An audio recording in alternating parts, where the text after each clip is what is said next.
അവിടെ ഇലക്ഷൻ ഇത് അനലൈസിന് പോയപ്പോൾ കേന്ദ്ര സഹമന്ത്രി ജോർജ് കുര്യൻ മാധ്യമങ്ങളെ കാണുകയാണ് അതിലേക്ക്. അവിടെ ക്രിസ്ത്യൻ പള്ളികളിൽ പോയിട്ടില്ല എന്ന് എഴുതി വെച്ചിട്ടുണ്ട്. ഇനിയിപ്പോൾ പലർക്കും വേണമെങ്കിൽ എടുത്തു തരാം, ഒന്ന് തപ്പണമെന്നേ ഉള്ളൂ. എന്തുകൊണ്ട് പോയില്ല?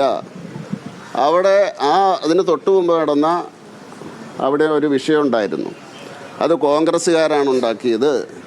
കോൺഗ്രസിൻ്റെ ജില്ലാ വൈസ് പ്രസിഡൻ്റാണ് നേതൃത്വം കൊടുത്തത് എന്നെല്ലാം ന്യൂസ് ഉണ്ടായിരുന്നു. പക്ഷേ അവിടെ നിങ്ങൾക്കറിയാൻ മേലാത്തൊരു കാര്യമുണ്ട്. CPIയുടെ സ്ഥാനാർത്ഥി ഇവിടെ ഉണ്ടായിരുന്നു. 4000-5000 വോട്ട് കിട്ടി. BJP സ്ഥാനാർത്ഥി 20,000 വോട്ടിനാണ് ജയിച്ചത്.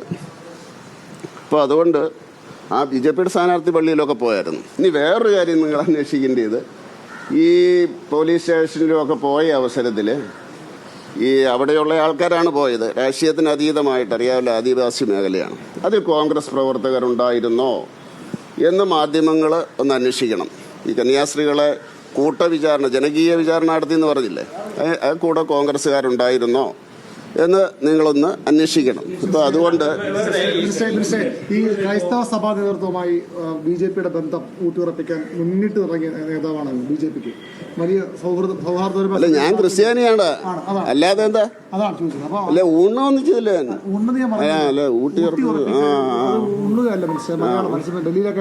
അതറിയാൻ മേലെന്താ ഊട്ടുക എന്ന് പറഞ്ഞാൽ അറിയാമോ? ഭക്ഷണം കൊടുത്തിട്ട് ഉറപ്പിക്കുന്നതിനെ ഊട്ടി ഉറപ്പിക്കുക എന്ന് പറയുന്നത്.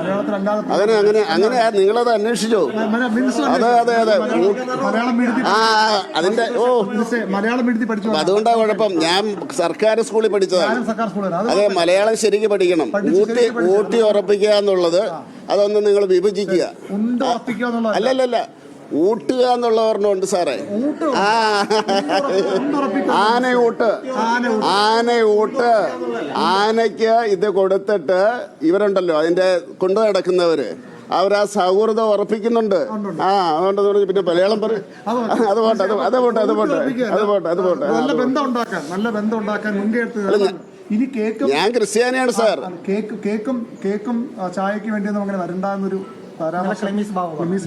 പറഞ്ഞായിരുന്നോ? പറഞ്ഞോട്ടെ, എന്താ അവർക്ക് സ്വാതന്ത്ര്യമില്ല പറയാൻ. അവർക്ക് സ്വാതന്ത്ര്യമില്ല പറയാൻ. നിങ്ങൾക്ക് കേക്ക് വേണോ? നിങ്ങൾക്ക് കേക്ക് വേണമെങ്കിൽ ഞാനിപ്പോ പറയാം. അവർക്ക് പറയാനുള്ള അവകാശമില്ലേ? മെത്രാന്മാർക്ക് പറയാനുള്ള അവകാശമില്ലേ?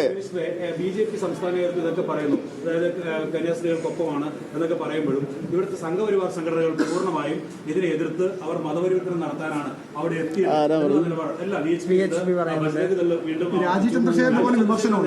ഞാൻ കണ്ടില്ല. ഇതാണോ നമ്മുടെ സൈബറാണോ? അതറിയാവോ? സൈബർ കണ്ടിട്ട് പേടിക്കണ്ട.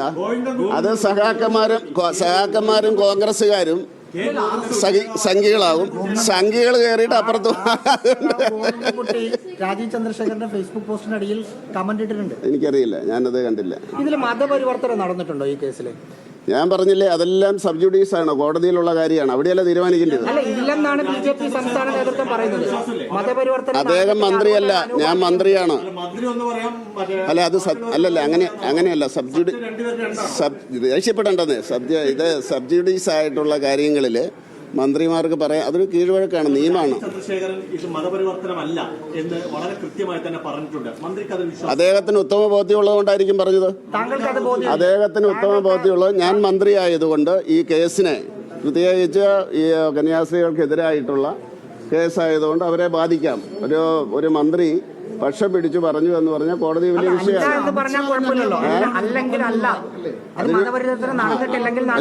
ഏതാ ചാനൽ? എന്റെ അമ്മോ, റിപ്പോർട്ടർ എടാ അവിടെ തിറക്കടാ. അവൻ അവിടെ തകർത്തിട്ടിട്ട് ഇവിടെ തകർത്തോ, യുദ്ധമേ മറ്റേവൻ ഇവിടെ തകർത്തിക്കോ, മറ്റേതങ്ങോട്ട് തകർക്കാൻ പറഞ്ഞ ചാനലല്ലേ. അതുകൊണ്ട് നിങ്ങൾ എന്ത് വേണേലും തകർത്തോ, ഒരു കുഴപ്പമില്ല. യുദ്ധത്തിൽ നിങ്ങൾ ജയിച്ചവരാണ്. പാകിസ്ഥാനെ നിങ്ങൾ തോപ്പിച്ച് ശരിയാ. എത്ര അല്ലല്ല, അത് നിക്ക് എത്ര ഇത് പറയാൻ ഇത് പാടില്ല എന്ന് പറഞ്ഞു. ഇങ്ങനെയുള്ളതൊന്നും ചോദിക്കരുത്. നിങ്ങൾ എത്ര പോർട്ടുകൾ തകർത്തു? എത്ര പോർട്ടുകൾ പാകിസ്ഥാന്റെ നിങ്ങൾ തകർത്തു? ഇന്ത്യ ഗവൺമെന്റ് നയമായിരുന്നോ? അങ്ങനെയുള്ളവർ ഇങ്ങനെയുള്ള ചോദ്യമൊന്നും ചോദിക്കരുത്. കാരണം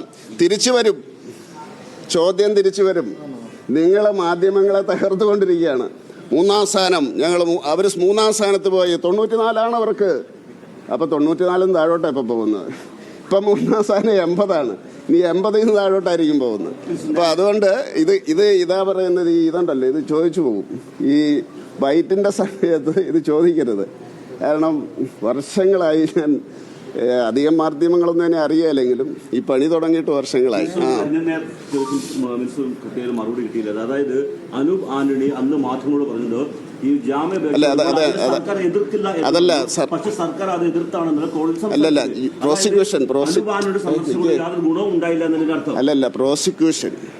പ്രോസിക്യൂഷനെ സംബന്ധിച്ചിടത്തോളം അവർ മുന്നോട്ട് വെക്കുന്ന കാര്യങ്ങൾ അത് വ്യക്തമായിരിക്കണം. സർക്കാരല്ലത്, പ്രോസിക്യൂഷനാണ്. അപ്പോൾ അവർ ഉന്നയിക്കുന്ന കാര്യം ഇത് ഈ കോടതിക്ക് പരിഗണിക്കാൻ പറ്റുമോ എന്നുള്ളതാണ്. അല്ല എങ്കിൽ ആ കോടതിയുടെ വിധിയെ ആരെങ്കിലും ചോദ്യം ചെയ്ത് മുകളിൽ പോയിട്ട് നേരെ തിരിച്ചു വന്നു കഴിഞ്ഞാൽ പ്രോസിക്യൂഷൻ ആൻസറബിളാണ്. അതുകൊണ്ടാണ് അതൊരു നിയമപരമായിട്ടുള്ള സാങ്കേതികത്വമാണ്. അതായത് അനൂപ് ആന്റണിയെ പ്രോസിക്യൂഷൻ വിചാരണ ചെയ്തിട്ടൊന്നുമില്ല. അനൂപ് ആന്റണി തീർച്ചയായിട്ടും അതിനുവേണ്ടിയുള്ള ശ്രമം നടക്കുന്നുണ്ട്. അത് വേറെ ആരെങ്കിലും നടത്തുന്നുണ്ടോ? ഞാനൊന്ന് ചോദിക്കട്ടെ, വേറെ ആരെങ്കിലും ആത്മാർത്ഥമായിട്ട് നടത്തുന്നുണ്ടോ? BJP അല്ലാതെ ആരെങ്കിലും? BJP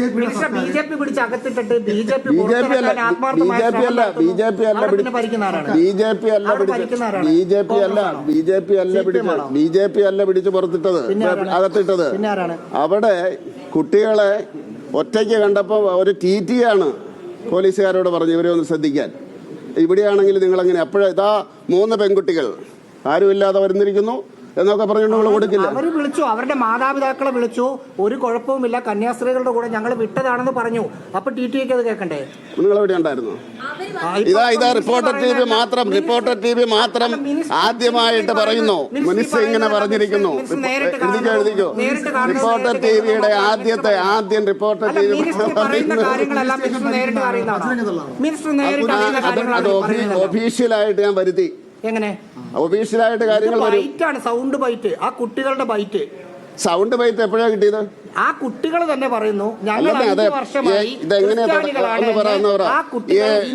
എപ്പോഴും ആദ്യം പറയുന്ന റിപ്പോർട്ടർ ഇപ്പൊ പറയും എങ്ങനെയാണെന്നുള്ളത്. നിങ്ങൾ പറ, എങ്ങനെ എന്താ സംഭവിച്ചത് നിങ്ങൾക്കറിയാലോ. കുട്ടികൾ പറഞ്ഞു ഞങ്ങൾ 5 വർഷമായി ക്രിസ്ത്യാനികളാണ്. അതല്ലല്ലോ നിങ്ങൾ ചോദിച്ചത്. ഏതാ? ആരാ പിടിച്ചതെന്നല്ലേ ചോദിച്ചത്? BJP സർക്കാർ. പിന്നെ ആരാ പിടിച്ചത്? ഇത് അവിടുത്തെ ഉദ്യോഗസ്ഥരല്ലേ? അങ്ങനെയാണെങ്കിൽ നിങ്ങൾ അങ്ങനെ പറഞ്ഞോ. ഇത് TT ആണ്. ഇവിടെ ഒരു പോലീസ് പ്രവർത്തനം. അപ്പൊ ആഭ്യന്തരമന്ത്രി രാജിവെക്കണം, മുഖ്യമന്ത്രി രാജിവെക്കണം എന്ന് പറയുന്നത് പിന്നെ എന്തിനാ? TT ആണ്. അത് കൊടുത്തോ അല്ലെന്നേ? കൊടുത്തോളാനേ. റിപ്പോർട്ടർ കൊടുത്തോ. എത്ര തകർത്തവരാണ് നിങ്ങൾ കൊടുത്തോ? മന്ത്രി പറയുന്ന വാദം ശരിയാണെങ്കിൽ TT ആണെങ്കിൽ അല്ല, റിപ്പോർട്ടർ ചാനൽ എന്ന് പറയുന്നത് ആദ്യം കൊടുക്കുന്നതാണ്. പല പോർട്ടുകളും തകർത്തതാണ്. എന്നെ തകർത്തു. പറഞ്ഞു BJP സഭകളുടെ ബന്ധം മോശപ്പെടുത്തുമോ? അങ്ങനെ തോന്നുന്നു ഈ ഒരു സംഭവം കേരളത്തിലെ സഭകളും BJP ബന്ധത്തിൽ എന്തെങ്കിലും പറയാൻ പറ്റില്ല. വോട്ട് വരുമ്പോൾ അറിയാൻ പറ്റും. അല്ലല്ല, ഇപ്പോഴല്ല ഞാൻ പറയുന്നത്. ഇതിന്റെ സംഭവ വികാസങ്ങളുണ്ടല്ലോ. ഞങ്ങൾ എത്രമാത്രം ബോധ്യപ്പെടുത്തുന്നു, എങ്ങനെയാണ് ജനങ്ങൾ റിയാക്ട് ചെയ്യുന്നത്. ഇപ്പം മണിപ്പൂർ വിഷയം വന്നു, ഞങ്ങൾ ജനങ്ങളെ ബോധ്യപ്പെടുത്തി. ക്രിസ്ത്യൻ സമൂഹത്തിൽ നിന്ന് വോട്ട് കിട്ടി. അല്ലായിരുന്നു അത്രയും കിട്ടില്ലായിരുന്നു. ഇവിടെയാണ് ഞങ്ങൾ ടെസ്റ്റ് ചെയ്യപ്പെടുന്നത്. ജനങ്ങളല്ലാതെ മാധ്യമങ്ങളോ വേറെ ആരുമല്ല. ഇത് എങ്ങനെ ബോധ്യപ്പെടുത്താൻ സാധിക്കും? ഒരു വിഷയം ഉണ്ടായിരിക്കുന്നു. എങ്ങനെ ബോധ്യപ്പെടുത്താൻ സാധിക്കും എന്നതിൻ്റെ അടിസ്ഥാനം. അതാ പറഞ്ഞാൽ ഇപ്പം പറ്റിയല്ലെന്ന്. മണിപ്പൂരിൻ്റെ കാര്യത്തിൽ ഞങ്ങൾ ബോധ്യപ്പെടുത്തി ജനങ്ങളെ. ഇവിടെ തുടങ്ങിയിട്ടേ ഉള്ളൂ. കാരണം ഇങ്ങനെ നിങ്ങളെതിർക്കും, മാധ്യമങ്ങളെതിർക്കും. BJP പരാജയപ്പെട്ടു അല്ലെങ്കിൽ മണിപ്പൂരിൽ തകർത്തു എന്നൊക്കെയായിരുന്നല്ലോ.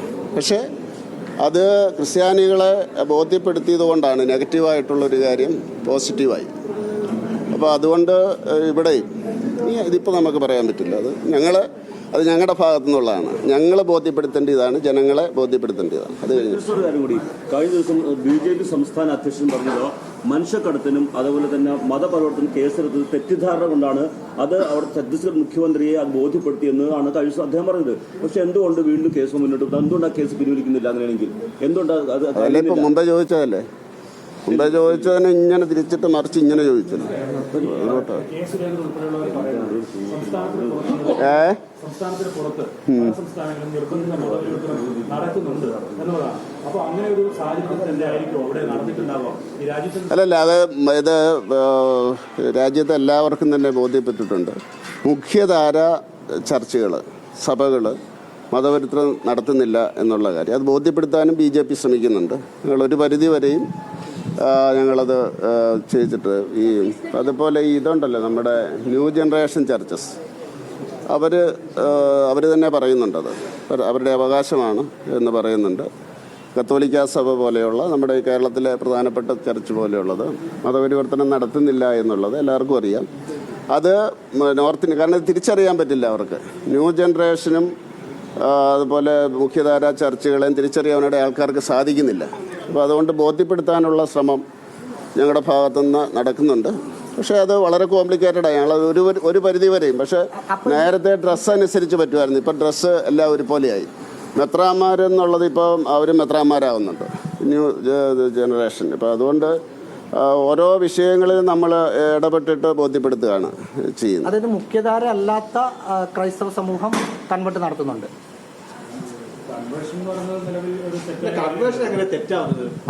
ഞാനെന്തെങ്കിലും പറഞ്ഞോ?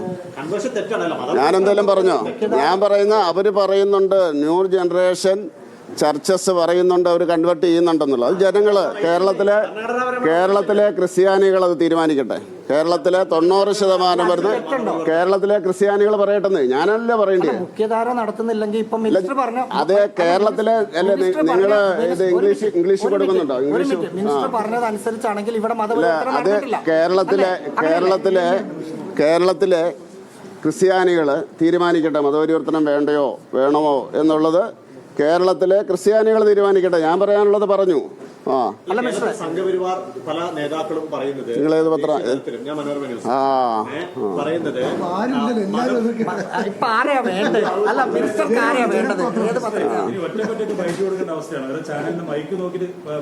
അത് വേണം. അതായത് ഇത് നിങ്ങളെ വേറൊന്നുകൊണ്ടല്ല, ഇത് ഞങ്ങൾക്ക് ആവശ്യമുള്ള, ജനങ്ങൾക്ക് ആവശ്യമുള്ളതാണ് മാധ്യമം. നിങ്ങൾ മത്സരിച്ചിട്ട് നശിപ്പിക്കാനുള്ളതല്ല.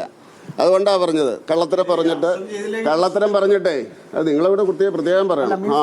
ആ കുട്ടി ഹിന്ദിയിൽ പറഞ്ഞത് കേൾക്കണം. ഞാനിത് പറഞ്ഞത് നിങ്ങളുടെ മുതലാളിയോട് പറയോ? മിനിസ്റ്റർക്ക് കേൾക്കണം. അല്ല, ഞാൻ പറയുന്നത് ഈ രാജ്യത്തിന് വേണ്ടി, ജനങ്ങൾക്ക് വേണ്ടി, ഈ പത്രസ്വാതന്ത്ര്യത്തിന് വേണ്ടി ഇത് പറഞ്ഞു എന്ന് നിങ്ങളുടെ മുതലാളിയോട് പറയോ? എല്ലാവരും പറയും.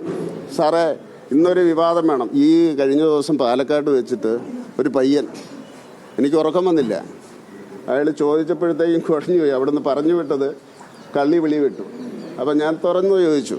അയാളുടെ കരച്ചിൽ അങ്ങ് മാറി നിന്ന് കരയുന്ന കണ്ടിട്ട് എനിക്ക് രാത്രി ഉറക്കം വന്നില്ല. ഈ പത്ര മുതലാളിമാരെ നിങ്ങളെ ചൂഷണം ചെയ്യുക, അത് നിങ്ങളൊന്ന് മനസ്സിലാക്കണം. എന്നിട്ട് അവരിപ്പം ഇങ്ങനെ എന്നൊക്കെ പറയും. അത് നിങ്ങളുടെ മുതലാളിയോട് പറഞ്ഞാൽ മതി. പുള്ളി ശക്തനല്ലേ? എല്ലാരും കൂടെ നിങ്ങളുടെ എല്ലാ മുതലാളിമാരും ഇവരുടെ മുതലാളിയുടെ കൂടെ കൂടും. ഒരു കുഴപ്പമില്ല. നിങ്ങളോടല്ല കേട്ടോ പത്രപ്രവർത്തനം, നിങ്ങളോട് എനിക്ക് സഹതാപമുണ്ട്. പത്രപ്രവർത്തനം എന്ന രീതിയിൽ നിങ്ങളോട് സഹതാപമുണ്ട്. പക്ഷെ മുതലാളിമാര് ഇത് കൂട്ടാൻ വേണ്ടി ശ്രമിക്കുകയാണ്. കണ്ടില്ല ഇങ്ങനെ പടവലങ്ങ പോലെ വരുന്നത് റേറ്റിംഗ്. ഒരു മിനിറ്റ്, മതപരിവർത്തനം നടന്നിട്ടില്ലെന്നും ഞങ്ങൾ ക്രിസ്ത്യാനികളാണെന്നും ആ പെൺകുട്ടികൾ പറയുന്നതാണ്. മിനിസ്റ്റർ ഹിന്ദി അറിയാലോ? ഹിന്ദി എനിക്കറിയില്ല. ഹിന്ദി എവിടെ അറിയാം? കേൾക്കണം, അല്ലാതെ അങ്ങനെ പറഞ്ഞ പോലെ.